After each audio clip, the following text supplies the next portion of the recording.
ದಿವ್ಯ ಸಾನ್ನಿಧ್ಯ ಸ್ಥಾನ ಅಲಂಕರಿಸಿದ ಶ್ರೀ ಗುರು ಚರಣಗಳಲ್ಲಿ ಕೋಟಿ ನಮನಗಳನ್ನು ಸಲ್ಲಿಸುತ್ತಾ ಸಮಾರಂಭದ ವೇದಿಕೆ ಮೇಲಿನ ಎಲ್ಲ ಗಣ್ಯಾತಿ ಗಣ್ಯರೇ, ಕನಬಡಿ ಗ್ರಾಮದ ಗ್ರಾಮಸ್ಥರೇ, ಯುವಕರೇ, ಸಾಹಿತ್ಯ ಅಭಿಮಾನಿಗಳೇ, ಇಂದು ಕನಬಡಿಯ ಹೃದಯ ಕೇಂದ್ರ ಭಾಗದಲ್ಲಿ ಹಬ್ಬ, ಭಾವೈಕ್ಯತೆಯ ಹಬ್ಬ, ಒಂದು ಸಾಮರಸ್ಯದ ಹಬ್ಬ, ಮೊಹರಂದ ಪಡಿಯಚ್ಚಿನ ಹಬ್ಬ ಕಂಡಂತಾಯಿತು. ಅದು ಅಸ್ಲಂವುಲ್ಲಾ ಅವರ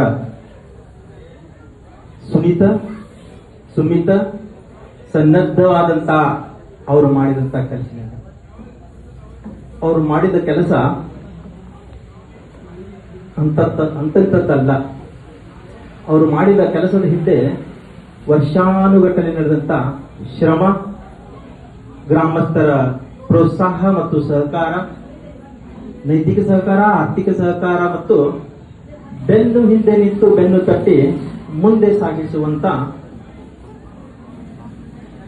ಒಂದು ಶಕ್ತಿಯುತ ಹೃದಯವಂತರ ಕಾರ್ಯ. ಮಾಡಿದೆ ಒಬ್ಬ ಶ್ರೀ ವಿಜಯನಾಗಲಿ, ಕಾಳಿದಾಸನಾಗಲಿ ಎಲ್ಲಾ ಗ್ರಂಥಗಳು ಬಂತು. ಆ ಕೆಲಸ ಇಂದು ಕನಬಡಿಯಲ್ಲಿ ಆಗಿದೆ. ಅದು ರಾಜರು ಮಾಡಿದಲ್ಲ, ಗ್ರಾಮಸ್ಥರು ಮಾಡಿದ ಕೆಲಸ. ಆ ಕವಿಯಂತೆ ಕಾಳಿದಾಸನಂತೆ ನಿಂತ ಕೆಲಸ ಮಾಡಿದವರು ಇವತ್ತು ಅಸ್ಲಂವುಲ್ಲಾ ಅವರು. ಅಸ್ಲಂವುಲ್ಲಾ ಅವರ ಈ ಒಂದು ಅಕಾಯ ಭಕ್ತಿಯ ಮೊಹರಂ ಪದಗಳು ಯಾಕೆ ಮಾಡಿದ್ರಿ ಈ ಪುಸ್ತಕನ?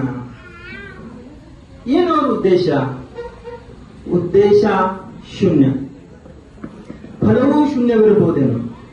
ಯಾಕಂದ್ರ ಓದುಗರ ಕೊರತೆ, ಅವರ ಹುಮ್ಮಸ್ಸು ಮಾತ್ರ ಒಂದು ಧೈರ್ಯ.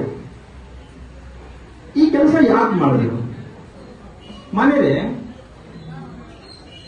ನಮ್ಮ ಕರ್ನಾಟಕ ಅಥವಾ ದೇಶದ ಅಥವಾ ಜಗತ್ತಿನ ಎಲ್ಲಾ ಭಾಷೆಗೆ ಮೂಲ ಬೇರು ಅಲ್ಲಿಯ ಜಾನಪದ.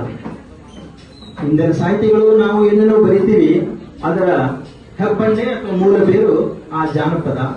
ಆ ಜಾನಪದ ಹಾಡುವವರು, ನುಡಿಸುವವರು, ಕುಣಿಯುವವರು ಬಹುತೇಕ ಅನಕ್ಷರಸ್ಥರು.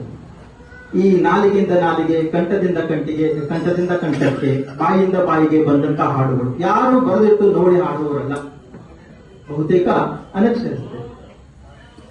ನಾನು ಇದೇ ಊರಿನಲ್ಲಿ ಹೆಚ್ಚಾಗಿ ಇರುವುದರಿಂದ ನಮ್ಮ ಭೈಜಾನ್ ಅವರು ಹಾಡ್ತಿದ್ರು ಕಳಗಿನ ಓಣಿಯೊಳಗೆ. ದಿವಂಗತ ಮೈಬೂಬ್ ಸಾಹೇಬ್ ಕೊಕಟ್ನವರು ಅವರ ಹಾಡುಗಳನ್ನು ಕೇಳಿದ್ದೀನಿ. ಮತ್ತು ಡೋಣಿ ಒಳಗ ಅವರು ಜೋಳ ಕಿತ್ತುವಾಗ ಹಾಡ್ತಿದ್ರು. ಅವರು ಒಂದು 15 ವರ್ಷ 20 ವರ್ಷ ನಂತರ ಕಾಲವಾದರು ದೈವಾದಿಂದ. ಬಹುತೇಕ ಅವರ ಕಂಠದಲ್ಲಿ ಬಹುತೇಕ 100-300 ಹಾಡುಗಳಿದ್ರು. ಆ ಹಾಡುಗಳು ಅವರೊಂದಿಗೆ ಕಾಲವಾಗಿ ಹೋದವು. ಈ ಹಾಡುಗಳು ಹಾಡುಗಾರರ ಕಂಠದಿಂದ, ಆ ಹಾಡುಗಾರರು ಕಾಲವಾಗುವುದರೊಂದಿಗೆ ಹಾಡುಗಳು, ಜಾನಪದ ಕಲೆಗಳು ಕಾಲವಾಗಬಾರದು ಎಂದು ಅಸ್ಲಂ ಶೇಖ್ ಅವರು ಮುಂದಿನ ಪೀಳಿಗೆ ಈ ಸಂಸ್ಕೃತಿನ, ಈ ಪರಂಪರೆಯನ್ನ ಮುಂದುವರಿಸುವ ಸಲುವಾಗಿ ಇದನ್ನ ಸೂರ್ಯ ಚಂದ್ರನವರೆಗೂ ಜಾಗೃತವಾಗಿ, ಸಾಂಕೇತಿಕವಾಗಿ ಅಥವಾ ಅಖಂಡವಾಗಿ, ಶಕ್ತಿಯುತವಾಗಿ ಇರಲೆಂದು ಅವರನ್ನು ಸಂಗ್ರಹಿಸಿದ್ದಾರೆ. ಮುಖ್ಯವಾಗಿ ಇನ್ನೊಂದು, ನೀವು ಬಹುತೇಕ ಗ್ರಾಮೀಣಗಳು ಇರೋದ್ರಿಂದ ಇಲ್ಲಿ ಒಂದು ಕಥೆ ಗೊತ್ತಿರಬಹುದು. 2 ನಿಮಿಷ ಟೈಮ್ ತಗೊಳ್ತೀನಿ.